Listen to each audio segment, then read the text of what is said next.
welcome to the Ebony and Ivory Awakening podcast. I'm Sheila. And I'm LaChele. Today we're going to discuss a little bit about who we are. Then we're going to discuss how we met. And then we're going to talk about our own awakenings and how and what we think an awakening is. Especially the thinking part. And it's just going to be a little bit of open talk. Here on the podcast, we want to be real. We want to talk about our stories and our experiences and show you and help you along our journey with your journey. We're going to explore a lot of topics on this podcast. There's really no limitation, but so you have an idea of what we're into. When I say we're spiritual, we are highly spiritual, but it's so large. It encompasses so much. It's not just one thing. Very into extraterrestrials, very into the astral realm, energy, our own processes and experiences from birth till now, and it's continually changing and kind of evolving. Navigating it all. Yeah, and I a lot of people don't like it when you say gifts, because we all have these gifts, but everybody's gifts come on at different times. Yep. And we're going to discuss a little bit of that, when some of our abilities have the ebb and flow of it, because it's not perfect. At least for me, it hasn't been perfect. We are going to navigate so many different topics. So I want you guys to be prepared for the openness. And expansiveness of it. So to start, do you want to talk about yourself and then we'll go back to me? Yes. So as the podcast is the Ebony Ivory, so the obvious, I'm a black woman and she's a white woman. And can't tell. We obviously look different, and we have different perspectives, but we still are harmonizing in this reality that we call life. And our differences is what actually makes us friends. So it kind of goes with the opposites attract thing that everybody says. As far as my awakening, me shifting into, and I feel like it's always unfolding. We'll probably talk about this later, but me seeing the UFOs, the ETs, me channeling, the Akasha records, which I hold dear. That's something that I've learned to do, and that everyone can do, because we're always tapping into our own Akasha records all day long. The Akasha all day long, when you get downloads and hits, what they call them, downloads. And I just thought it would be a great idea for us to do the podcast, because I feel like we needed a space, and there's other spaces out there, but a space where we can be relatable at the same time and share our experiences, and not having a clue some days of what we're doing, and building a community, definitely building a community when it comes to spiritual awakening, and even not even putting on labels. I think that we do a lot of labeling, and sometimes the stuff that we go through cannot even be really fit into a category. I mean, I don't know if you feel that way, but no. Have you always been spiritual? Oh no. Now I've always seen beings, like we've had this conversation offline and with other people, but I've always seen the darkness in people. Yeah, we can see light too, but I was seeing dark in people, and it's kind of like that movie Devil's Advocate, when the faces move, it was like that, like it was protruding. That was probably, sorry, but don't you think that was spirit trying to like shake you? I didn't know what, I was scared. Well, yeah, because it's like, wake up. I wasn't, because we're not, my family, because it is a religious background, I didn't have anybody to go to talk to about seeing someone's faces change, or even running into an energy. Like, I used to go to the club a lot. Like, I was a club girl, nice pair of shoes, nice outfit, I was in the club. That even in those environments, I would feel people's energy and didn't realize that's what the hell it was. I just was like, I got to get out of here. Or I would be in the club while everybody was dancing and vibing, which the music was good, but I was still feeling some type of weighted energy, and I didn't ever know I was picking up on my surroundings. Like now, knowing, thinking back, that's what it was, because it's invisible, but it's so tangible at the same time. So that started happening at the clubs, and then it kind of evolved and morphed into. Yeah, I think I'm not gonna say I didn't have a choice, because we always have a choice because it's free will, right? But the UFO situation, I think, started me to, like, there was, after you see a UFO, ain't no way you can go back. I'm just sorry. You can be in denial all day long. You can even, the ridicule that comes along with it, you can think you're crazy, even though I don't even like saying that word. You can just, something in you just kind of just be like, because you see it in the movies, and it's sci-fi, it's always fiction. It's fake. It's just a storytelling, right? But when you see it, you know, when they see Star Wars and Star Trek, you know, you start thinking, is this stuff really for real? It's for real. Yeah. It's coming from somewhere. Yeah. I mean, not that people can't have these amazing imaginations or have these awesome dreams when they're taking Ambien, for example. You get these wild dreams. But it's like, it comes from somewhere. Yeah. And it's lives we've lived, you know. Oh, yeah. It's not coming out of nowhere. No. And I think that is the hard reality of it. I think so too. Getting people to see that. I think so too. It's breaking free from limiting beliefs and systems and the programming that I know it's hard. I know it's hard, especially if you are around anyone or you're feeling isolated and your reality is just completely different than someone else's, and it makes you go, you have no choice but to go inside after that. Because individually you have to have your own experiences. Now they may be similar to someone else's, but you got to go through the weeds before you can get to the flower, you know, get to the garden. 100%.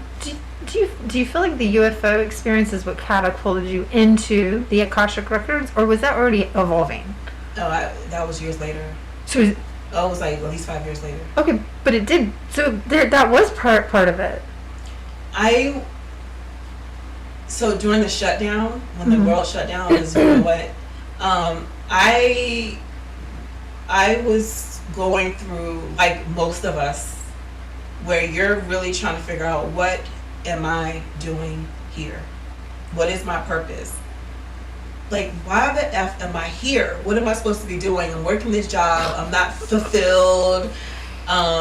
You know, I have these friends and I have my family, but I'm still, there's a disconnect. Yeah. They did that on purpose. Yeah, you know what? I don't know, it makes me wonder, well, do you think, like, I mean, obviously everything is set up how it's supposed to be set up when they talk about the soul contracts and stuff like that, right? Right.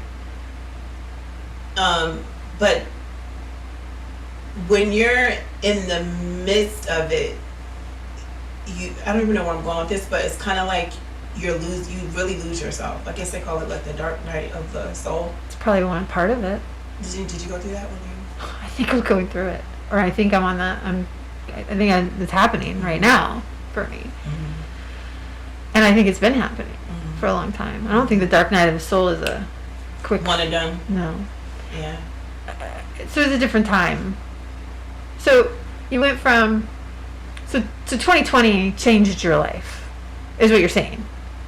So I'm gonna say 2018. 2019. So I seen the UFO 2 years prior. Okay. But it was when I went to the beach with a friend, and being from Virginia Beach, I was never going to the beach. It wasn't my thing. Like, once you're from Virginia Beach, it kind of gets old. Right. Yeah, the beach again. Oh. Yeah, but, you know, it's like the norm for us. It was no big deal. But this one day, she and I went to the beach and I sunbathed, and the sun definitely activated me. That was the first time I've ever done that. The very first time I've ever done that. And I think I was 39. Now, was it just sitting in the sun? Did you look at the sun? I was looking at the sun. I was even hearing the waves. Oh, yeah. The laughter. Like, it was something about people enjoying themselves. I think it was just being out in Mother Earth. Enjoy. Yeah, I think that kind of was the catalyst for my shift, because the same day that we left the beach, even on the beach, my body was feeling tingly. Yeah. And I thought maybe I was dehydrated. I was like, I'm going to have a panic attack. All these things was going through my mind because I didn't know what the hell was happening. Like, my body was tingling. And I was staring at the sun. I didn't have any sunglasses on. I was afraid that I was going to lose the ones that I had. So I was going to leave them in the car.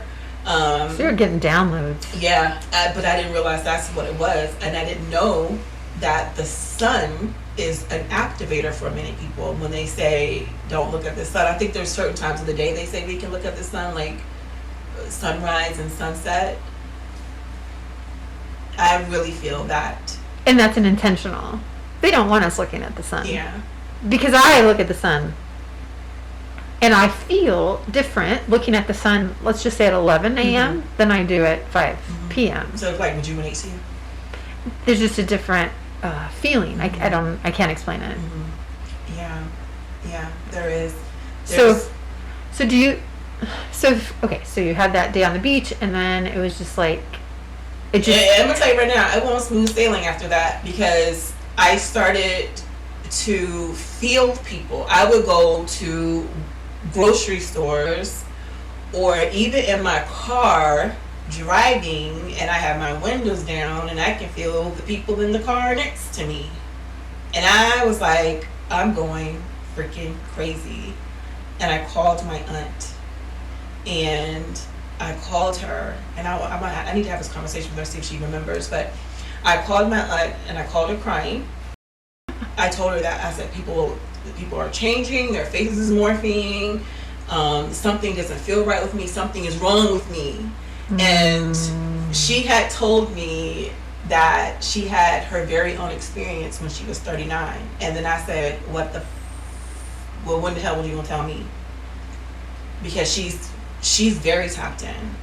And I mean, very tapped in. And I just kind of wish that someone would have prepared me, even though I don't even know if there's any type of preparation. Yeah. And how could they? Would you have been like, okay?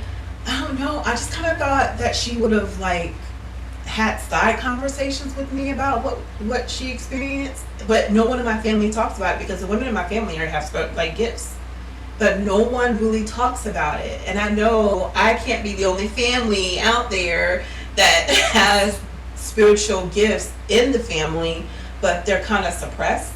Right. I don't know. It's intentionally suppressed by religion. Religion, probably even fear. Well, because it ties in together. Oh, yeah. But you can have religion and your gifts. Yeah. It's just that people get an idea, and it's like, oh, well, they run with it, and that's bad. Yeah. And I think it just depends. I mean, because everybody's different. Yeah. With their religion. Yeah. Yeah. Because my family's not like that. Yeah. And they're all Christian. Mm-hmm. Yeah. Yeah. My journey to where I am now hasn't been easy peasy like for many others. I still, we're all students and teachers all the time, and I'm realizing that there's so much, which really pisses me off, there's so much division and separation and service to self. All intentional. This is so strong out there. It's created. Yeah, very much so. And whether people subconsciously or consciously manifest these energies, that's why I think what brought us together, and my purpose here, or my mission here too, for people to see the sovereignty within themselves, and to know that there's more going on that we physically can see. Oh yeah. I really, that's the unseen. And you can say it until you're blue in the face to somebody. No. Until they get it. And we'll get into that more. Mm-hmm. But right now, just trying to get, the story of you. Is there any other piece of your journey you think is really important to share? Me going under hypnosis, I think, because I had so many questions, and even though the answers they're always within you, but you just need a little push to remind you, or to recalibrate, right, or to bring out and bring forth what you already know to be true, but you just self-doubt a lot of it. Well, of course. This is not something we were taught from the time we came out of the womb. Yeah. So you did quantum healing, hypnosis technique. I did that back in 2022, and that changed my life.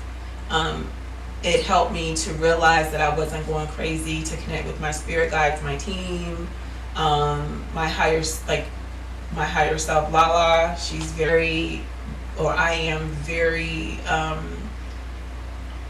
gosh, like, I wish I could like morph into that like right now. Like, she's very direct and very sure and so heart-centered all the time. Like, even driving here, when somebody cut me off, I was like, I had to tell myself, maybe they're going to the hospital. Oh, yes. Maybe they have an emergency. Yes. Like, I have to reprogram myself to be very compassionate and mindful of others, because at the end of the day, we are connected and we're all one. And I think that is what led me here, is to understand that we are all entangled. Yes. I know we shouldn't say that word, but yeah. Well, I mean, we are. Yeah. We are. And your journey and my journey are very different. Yeah. And in fact, mine. Yours is so interesting. You would have thought that maybe I would have been at a different place right now, because my gifts began when I was young, and it was 9, I think, 8 or 9 years old, and I was having ESP. Mm-hmm. And I went to my mom, and she goes, yes, I went through the same thing. And it'll dissipate as you get closer to adulthood. I was like, oh, okay. And then it just evolved from there, seeing things, having lots of different experiences that were paranormal experiences. Lots of paranormal experiences that just I couldn't, for the rhyme or reason, it didn't make sense. Were you scared? Yes. You were? Yes. I mean, I guess that was a dumb question. No, I was scared. When you see things literally floating and levitating in the air, you don't understand. Yeah. So I think my fear probably pushed it away. And just not understanding. Like, my mom, as open-minded as she is, it wasn't like we went into this huge conversation about any of the other stuff. It was just like, yes, I experienced that too. And at least that was validating. It was validating, and I think that's probably why I've always had an open mind. And so my family's Christian, and I never was. I never found, and I wanted it, I yearned for it, but it never happened for me. There was a reason. So as I continued on in life, it was more just everywhere I went, I saw things. Every home, it was just like, holy moly. Does it ever end? Right. And it did slow down. It slowed down right before, in the years leading up to having my daughter. And I was in my... Do you think you used to slow down? Did you block it out? I probably blocked it out. And I think there was just life. And I think I was letting too much of my past weigh me down. Okay. I think that's part of it. I do. Overshadow the experiences. Absolutely. The fear, the constant kind of fight or flight inside my body. And I can even remember my husband and I having a conversation, and he was like, gosh, I'd love to see ghosts, because that's how we talked People about say it. that until it happens. Right, spirits. Well, we had our daughter, and as soon as our daughter came, there was a shift. And my husband is seeing spirits walking down the hall. He can see them in full color. I see in like shadow. Mm-hmm. But I can tell male, Mm-hmm. female, age. You know, I was like, I'm like, you're seeing in color? This isn't fair. And then our daughter. They say something about that in dreams. Like if you can see your colors in dreams, it means something. I looked that up. Oh, I always dream in color. Yeah, they say there's something to that. But go ahead. I dream in color, yeah. Some people don't. That's so crazy. Yeah, I have very vivid dreams. Lorelai came, and she was 2, and she had what you would think was an imaginary friend. I knew better. Yeah. She didn't speak very much. It wasn't until she was 3 where she started to actually form full sentences, and then she spoke like an adult. It was insane, but she would say, Bobby, Bobby, Bobby, and I'd get tingling around my legs, and I'd be like, oh, he's here. She's going to start talking, and she'd start talking. Wow. So my husband and I were like, well, there's somebody here. Mm-hmm. We don't know who it is. I was hoping it was my grandfather Mm-hmm. because his name was Bob. I have no idea. Sheila. Yeah, that's always what I felt it was. The coincidence of her saying that and then I think. I really hope it was him. Yeah. So, wow. yeah. And then it just, for our daughter, it just wouldn't stop. Mm-hmm. I mean, she had to sleep with us for a long time because, can you imagine being 3 and 4 and 5 and 6, and every single day there is a new spirit in your room trying to get your attention at the foot of your bed. Some of them scared the crap out of her. And she'd be like, Mom, and I mean, the great thing is I never doubted her. I believed her every single time. Oh God, that's important. And I think that's why she evolved into what she is today. She's 17, and when she's ready, she can talk about her story. But I can't wait for that part. I know it's coming soon.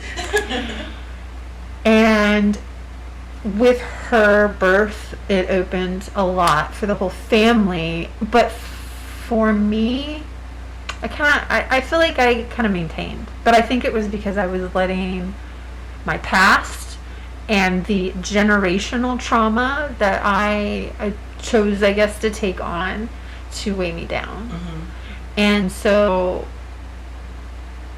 it has been different, and I've been trying, like, think about for the time we've known each other, like daily meditations, connecting, hypnosis, like I'm trying to get there. Yeah.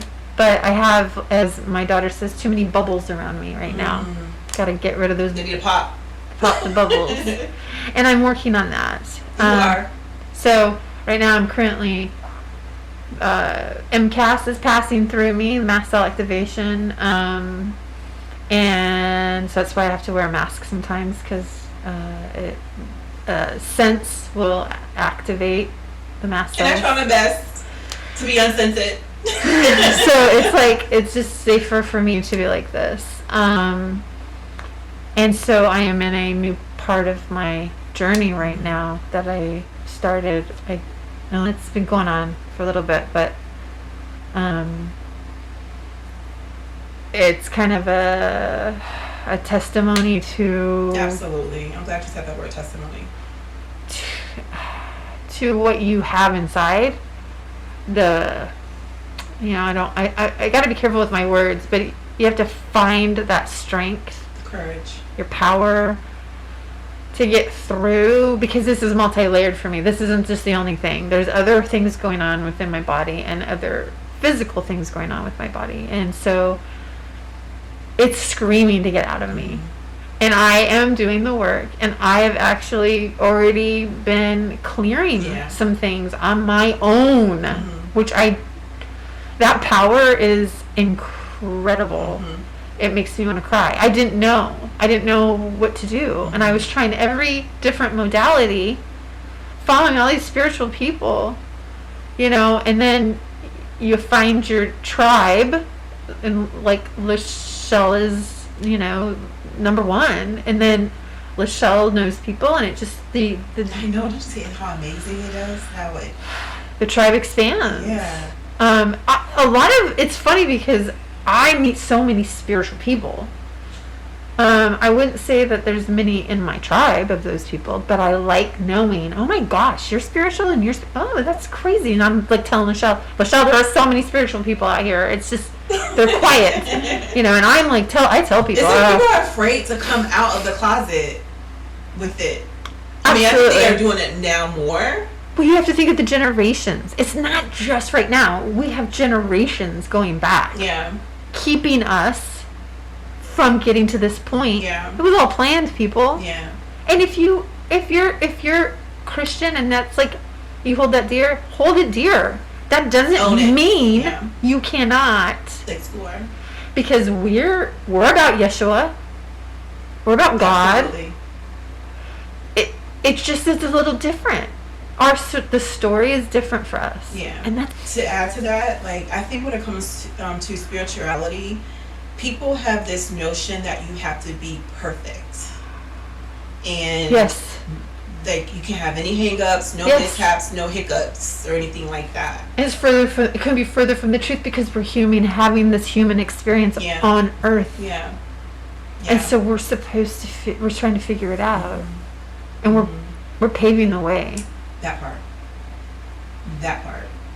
And then, like you said earlier, navigating to our soul tribes, or our that's my forever person, or whatever you want to label it, to help you on your path to what. And let me tell you this: the one thing I had to train myself is to not think that I have to have just one path. Mm-hmm. Like, I'm gonna go this direction, this is my goal. Mm-hmm. But trees don't even grow like that. Mm-hmm. Flowers don't even, like, when they sprout like however they feel. And that's something that I know that I had to learn when it comes to, and I'm sure with you too. Don't put yourself in a box. Yeah. Because you have no idea. Right. Like what? Tomorrow you're going to turn left and go that way. Okay. Yeah. Yeah. And I think they've kind of done that test a little bit too. Mm-hmm. I can't, and we've done it to ourselves. Yeah. It's accountability. Yeah. But we do, you grow up, you go to school, you graduate, you go to college, you graduate, you get into the rat race, as they would say back in the day. Yeah. And you just go. Yeah. Don't miss work. Give it your all, and then you're exhausted. Become an assembly line. You have nothing left. Yeah. Everybody's exhausted, or you become a workaholic. You think that's on purpose? Absolutely. Because if you keep us exhausted and tired, how are we ever supposed to stop, think, and grow? Keep TVs in our way. Keep our phones in our way. Keep alcohol and drugs in our way. Keep distractions, so we don't find our way. Yes, I have absolutely 100%. Don't understand free will. So this is like, we are talking about the awakening right now. I know. However that will look like. For each individual, it's going to be completely different. Yeah. And not everybody's going to have their awakening. Right. And that's another thing too. Like, when I started my journey, I wanted to tell everybody what I was experiencing. Sending them text messages, forwarding them everything I could find. Like, if I saw the video, even if it was 3 hours long, I'm still sending it. You know what I mean? Yes. Not even respecting their boundaries. It was with the best intentions. It was just that I wanted to share what I was learning because I wanted them to see all the possibilities that are out there. You want for them what you have. Yeah. And that knowledge and that ability to be like, oh my gosh, we are so much more than we think we are. Yeah. And I'm still the lights are still coming on. Yeah. It's not that I don't believe, it's that I gotta feel it and not just hear it. And that like have it resonate, make sense, and understand it. Like, the example is the energy.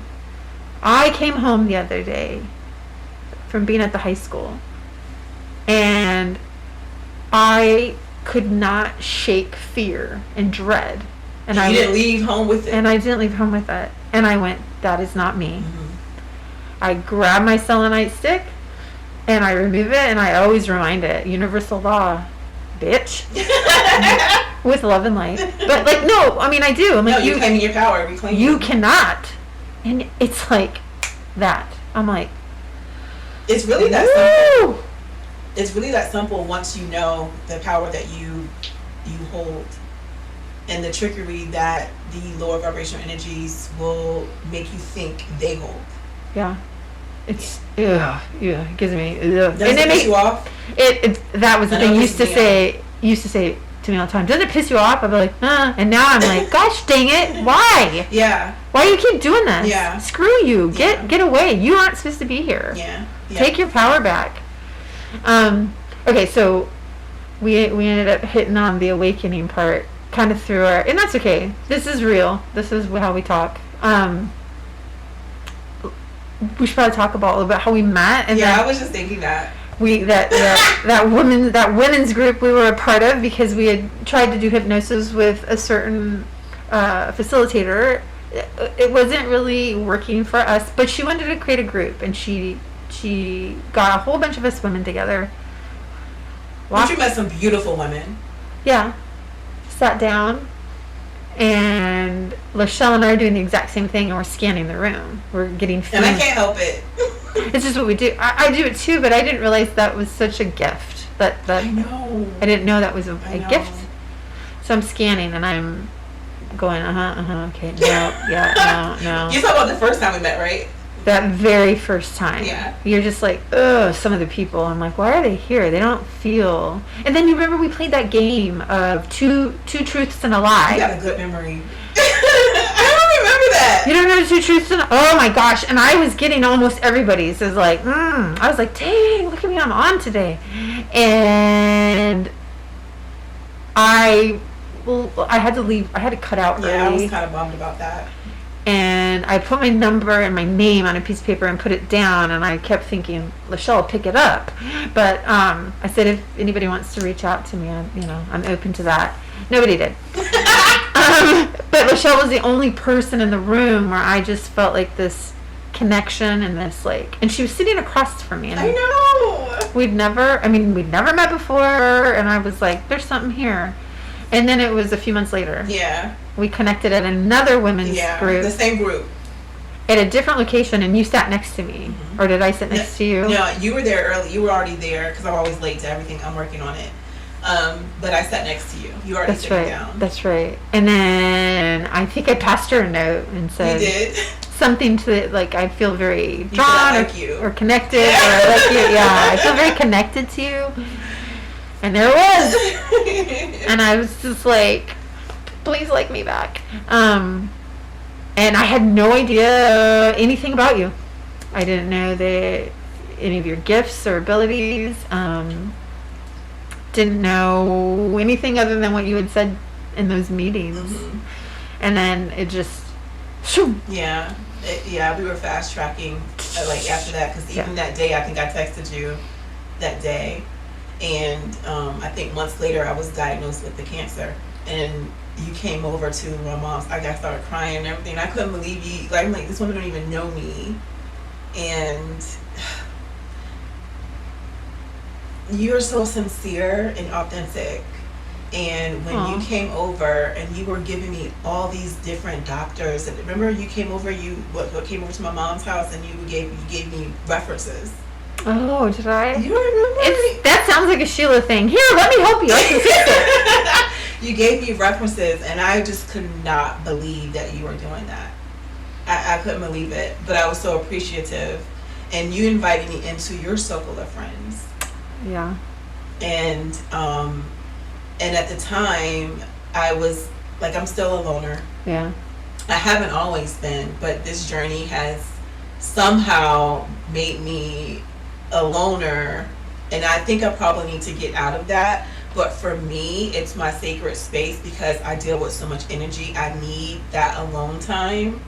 But like I said, you invited me over to your circle of friends, and I was going through, like I said, the cancer thing, even the the relationship that I was in, which I realized happened for a reason, and you were literally my ride or die the entire time. And then the thing I was said to myself was like, I just met this woman and I'm like dumping on her.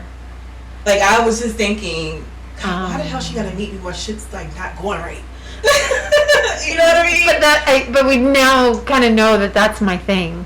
Like, people just, they see me and they might think I look pretentious or snotty or uppity or bitchy, but then they get to know me and they're like, wait a minute. Yeah. And then they, heart of gold. and then they just lay it all out and they're like, I don't even know why I did that. Yeah. I get that so much, and I'm like, I think that's one of my gifts. Mm-hmm. I just have to figure out how to not be the absorber Yeah. of that energy. Yeah. And I can't fix people, but Right. I can give advice. Right. And I think that's the other thing I have And to you're not learn. obligated to. No, I can just listen too, and then just be like, and there Yeah. you go, like Yeah. keep my bubble so Yeah. you can't get in. Yeah. It's yeah. Yeah. So that's like, for me, I'm not a medium, I'm not an Akashic record reader, but my gifts are there. You would say you're not a medium? I beg to differ. No, I'm not getting like,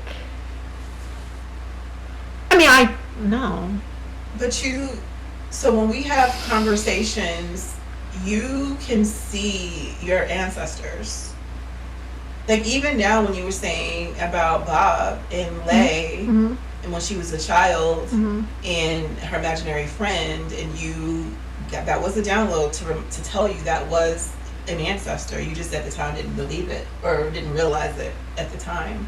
Just didn't have confirmation. Even when you talk to me about your dreams, don't you talk? Oh yeah. Yeah. So some people get hits in their dream state. So you underestimate all your gifts. I think it's because when I try to connect, I'm like, give me that answer. And I'm like, blank, where are you? Like, that's what I'm doing. I'm like, okay, well, I guess I don't have, but then there are other times. And I was in the kitchen one day making a salad. This is a couple years ago. And I don't know, it was something about touching the produce that I was using to make my salad, and I like, whoop, and I was somewhere else. Mm. And I looked down and I was like, I think I'm a dude. And I am. There were huts, like mud huts. So you have a remembrance. I was having a remembrance. Oh, wow. I was like, oh, okay. And then I came back in. Like, it was literally like, whoop, and I went, oh, here I am, okay. Well, that was interesting. I said, I think I just went into a past life. Mm. So you remember when I was telling you that you were a grid worker? Yeah, you did. Do you still feel, because I remember when I told you were kind of like, I am? I don't know. What do you, oh my goodness, sorry about that. I haven't, like, it's popped in my head a few times. I've thought about ley lines, but that's it. Are you talking about ley lines or grid working? And is there a difference? I think there is a difference, but when it comes to being a grid worker, like, your being is who you are, because you've traveled so much. Okay. You've lived in so many different places. And most people don't even leave their state. Oh, in this life I have lived in other, yeah. Yeah, and knowing who you are and your abilities, you're definitely a grid worker. Even when you talk to me about Hawaii. Oh, it's Hawaii, yeah. Yeah. You see how you just kind of like, Oh, Hawaii. 'Cause it's Hawaii. I got to live there, but I also, I dream about Hawaii many times a month. It's like there's something. And then when we finally took our daughter, the connection she had was remarkable. Yeah. There's so many kids like her that are here that there's literally no words. Like, you just have to see it. You have to see it, like, see them in action to even, because there's no words to describe who they are. You just know they're here to bring magnificent things to Mother Earth and to level up the planet and humanity as a whole. Because she's such a different, Oh my God. she's such a different human, and she's struggled with that, and I have struggled with that for her As too. being a parent. But I also struggled with it as a kid. And I got to a point where I just became a social butterfly. And when I say that, I mean I would have a best friend for just a tiny little time, and then I'd be like, oop, next, oop, next. Like, I just kind of fluttered around. Great worker. What piqued my interest at the time, too. I mean, I kind of feel like there's parts of me feel bad about that, because do they know why? Did it hurt their soul that, like, we were, like, thick as thieves, and then, 6 months later, I'm like, see ya. Like, I don't know. And Lorelai beats to the rhythm of her own drum, so she does her own thing. And so she would just be like, well, I'm not into that. I don't want to do it. So I left. Or I'm like, so you're not, she and I, that's probably part of it. But she's starting to find her people. Because you have to be a good person. Like, and I mean, not that she's perfect. It's just that she's just real.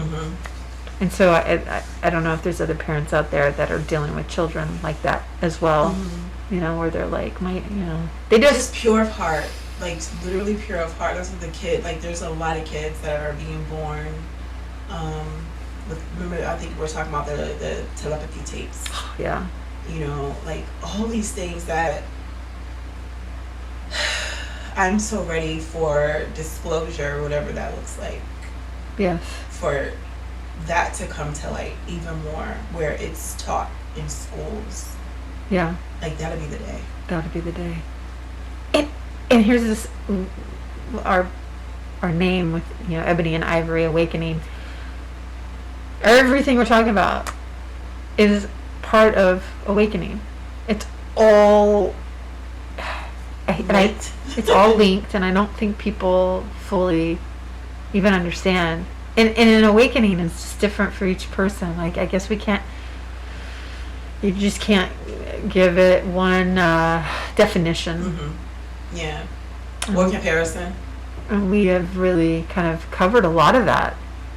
Of, just realizing that there's more than what we've been told. Yeah. That right there, that's the first step. Yeah. In an awakening. And getting over that. So once you realize that and you come to that realization, and I think the acceptance part, I think, is what humanity has to overcome.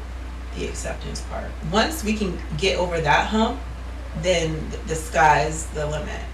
It's just gonna be kind of hard because we're not gonna talk politics, but the political arena has done such a fantastic job of keeping us so freaking divided, or making us think that we only have two choices. Yeah, and my choice is the right choice, and your choice is the wrong choice. But how can that be? And your choice is horrible and a piece of crap, so that makes you a piece of crap. Well, it depends on what aisle that you're standing on. Because guess what? The folks that hate Trump and think A, B, and C, well, on the other side, those folks are going, how can you support this?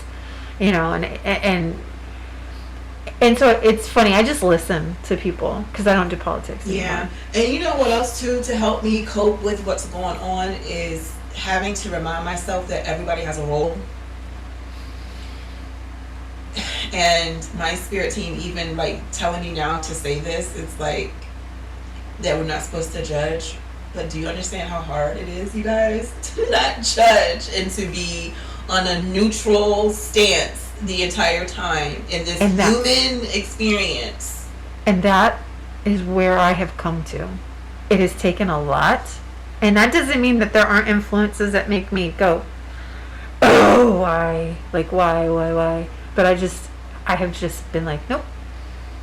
It's taken, because I was so hard in it. I went down that rabbit hole of conspiracy theory in 2019. Which are starting to be true, most of them. Most of them did. And I was the crazy one sending videos to my people going, they're like, Sheila, did you really make me watch 3 hours of this bull crap? And I was like, dude. And now they're like, oh my gosh, I didn't know everything you were sending, the reality. I was like, well, I didn't really either, but it resonated, and I went, oh yeah, there's lizard people.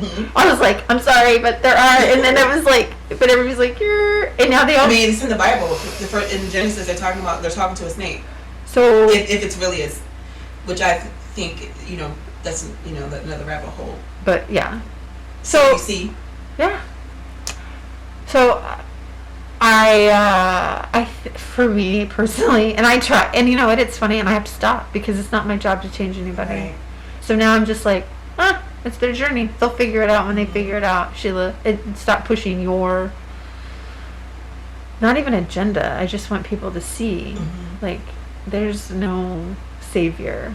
Yeah, and I'm glad that you brought that up, because you even had to remind me of that when I look at, because the position I'm in, I have to have some level of awareness of what's going on with the government, because it affects me. Yeah. And so even in those moments, I have to like center myself, and even when I call you or text you complaining, and you have to remind me that some of this stuff, if not all, has to come undone. And there's this feeling, I don't want to say dread or gloom, but there's this feeling of uncertainty that makes you feel like I have a goal, I have a path that I want to take, but what's happening is impacting the direction that I want to go at this very moment. And that's when we go, universe, I know you got me. See, that's why I love you when you have to like remind me of that, because that's where I'm at right now. Yeah. Every day I got sticky notes all over the damn house to remind me, and like the universe has got me. And because I don't have a religious background personally, I didn't have a connection with God, so I'm creating a relationship and connection with God and calling on him. And eventually there's days where I'm like, okay, I can kind of feel it, but when you go through life thinking you're all alone, doing it alone, it's scary. And I'm learning and growing that relationship. So we just have to, that's why I don't necessarily have an issue when it comes to religion, because I used to not be able to say the word God. I used to not be able to say Jesus. It bothered me. And now I just see it so differently. I wish everybody could come from that place of, it's okay. You do you, and I'm going to do me, and we're full of love, and I'm just going to wish you the best. And that's so dope. That's dope. Having that level of compassion that needs to, not only like grace and compassion, not only for yourself, but extended out to those that are like you said, you were afraid to say God, or you didn't mention Jesus and stuff like that. And then having, let's say, a person that's their whole, who they represent, right? That is their livelihood. It is. And if they were to hear you say that, God knows they would be judging you and saying this and thinking that you were atheist or whatever, like just passing judgment. Well, yeah, because they want me, they want me to go to heaven. Yeah. And right.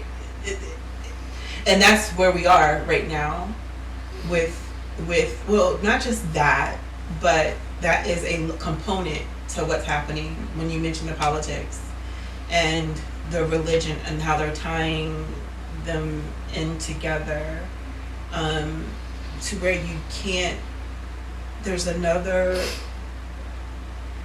space out there where you don't have to worry about politics. You don't have to worry about religion. We don't have to worry about labels. Mm-mm. Mm-mm. And I hate to bring it up because 9/11 was oof.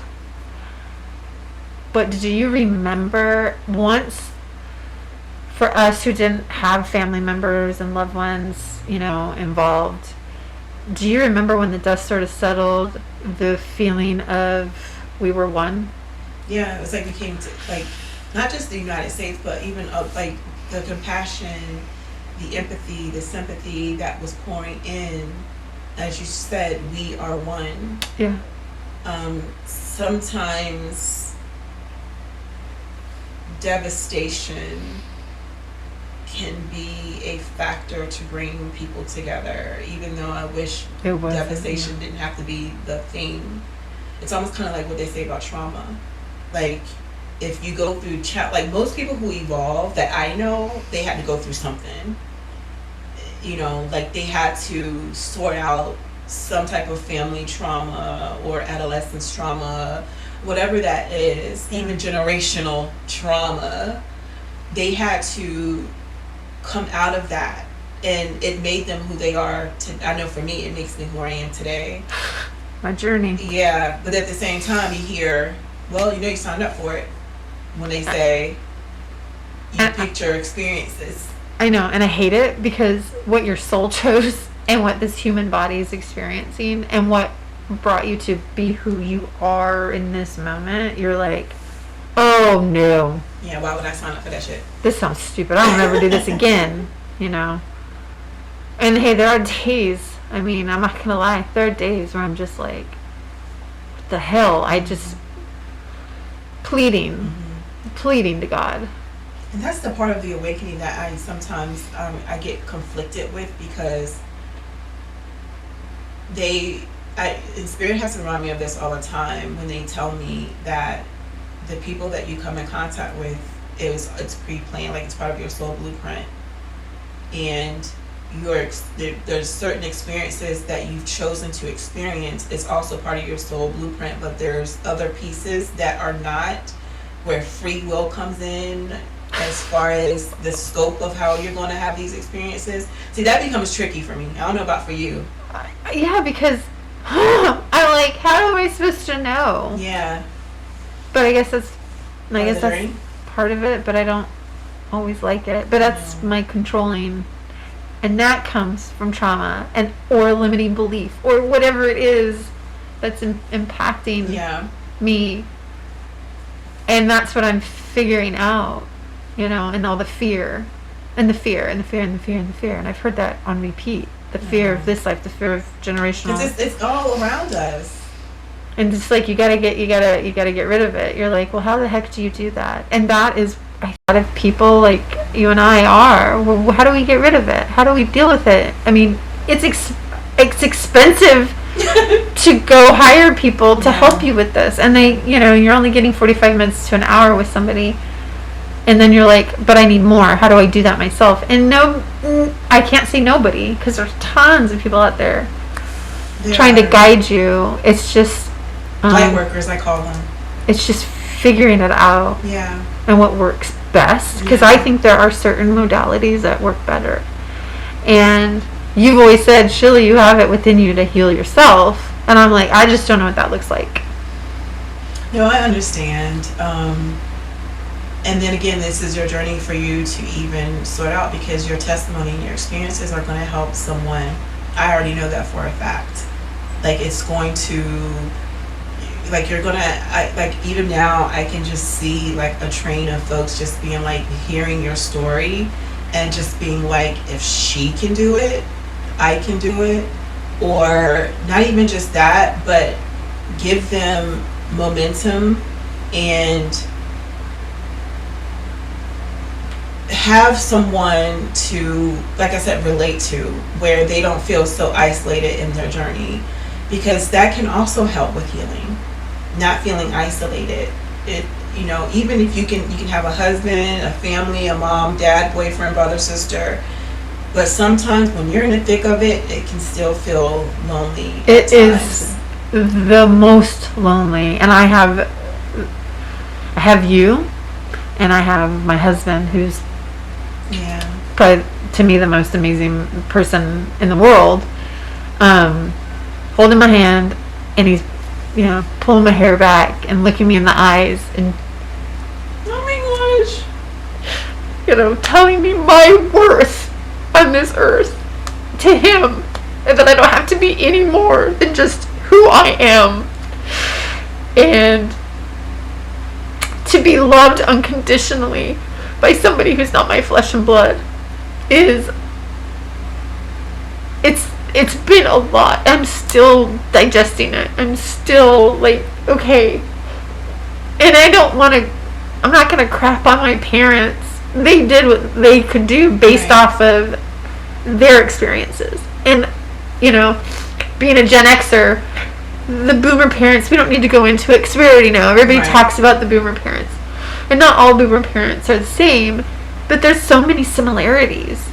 And I love my folks. And I have had to do some healing with that.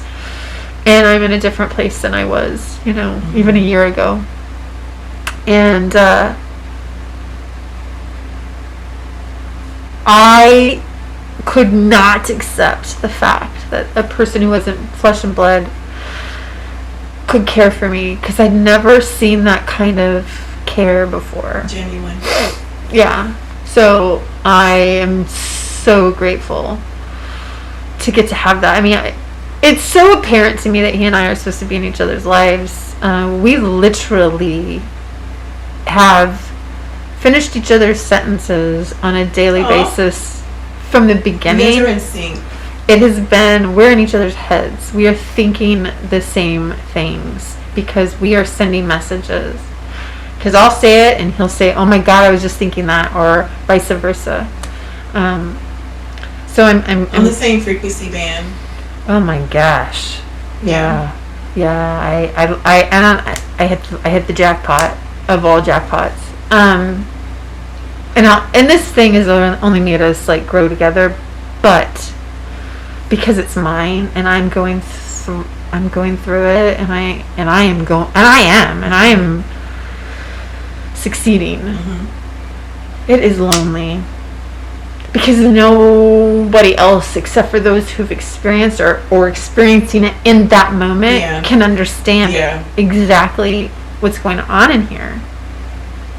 It's just like, you just are like, oh my God. Yeah. And there's many. There's so many. There's many. And I see it. I don't do Facebook anymore. I have a Facebook. You're not missing anything. But there are certain groups that I have attached to. Mm-hmm. There's only one I watch now, just because it is energy and healing. Mm-hmm. But some of the other ones that I was in, I was like, holy cow, why are there so many people just even dealing with mass cell?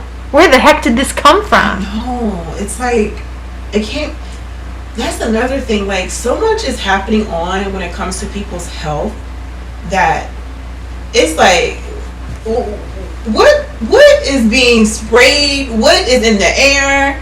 It's like, all of it on top of the trauma that our souls. Oh, okay, I do this and this and this, or we just shove. Yeah, that part, yeah. Too many women, especially, are shoving. They're suppressing the feminine energy on purpose. I'm not gonna cry. I'm not gonna have emotion. I'm not gonna get upset. I'm just gonna keep powering through, which is what I did. I just started crying in the last year or so. And now I just cry. Before I was like, you don't cry. You're not allowed to cry. Now I cry. Because you got to get it all out. You have to. You absolutely have to. Because you don't want it to filter into, your daughter or your kids or your daughters, So I'm a firm believer that when it comes to generational healing or traumas, like, we all have to take some type of accountability so that we can start ushering in new energy that propels the family lineage. And sometimes you have to have a black sheep in the family to do that. I'm a firm believer that all black sheeps are,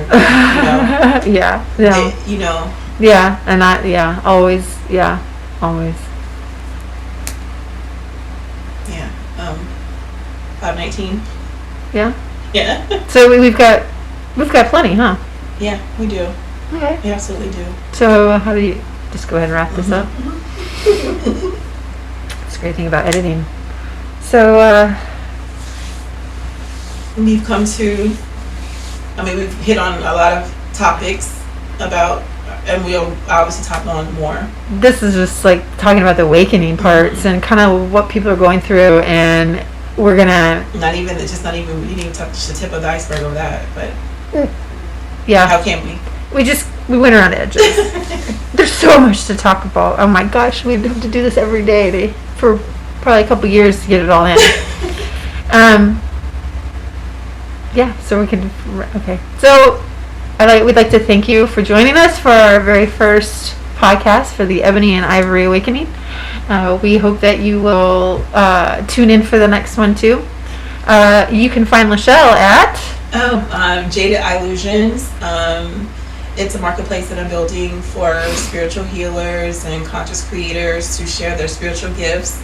And I have Awaken from Jaded Illusions social media. I'm on all the platforms where I talk about my channeling experiences, sending out positive messages, because right now I feel like there's a lot of fear that's being pushed out there, and I think that we need some balance with positivity and encouraging messages and things like that. And so that's my role and what I'm trying to do, just like what your role is, sharing your experiences as well, so that we can, even though a lot of fear is being pushed out for entertainment purposes, they say only, the narrative is still fear. It is. And we have to somehow counteract that. And that's what Jaded Illusions is trying to do. Yeah. And I mean, if two women from different backgrounds can come together, and we have had our differences, and we have. And we have grow. It made me grow. It makes us closer. And it did. And I was so afraid to even be like that. So yeah, we can do it. We can all do it. Yeah. See, we're different, but we can still agree to disagree and bring in, and like I said earlier in the show, harmonize our experiences. Yeah. Yeah. And then still the love. Yes, that part. The love. So thanks for joining us. All right. Bye. Awakeners, thanks for being with us. Follow and subscribe to Ebony and Ivory Awakening and share your thoughts. We love hearing from you. For more channeled messages, Akashic insights, and inspiration, may you visit Jaded Illusions. We'll see you next time. Until then, stay awakened, stay curious, and stay true.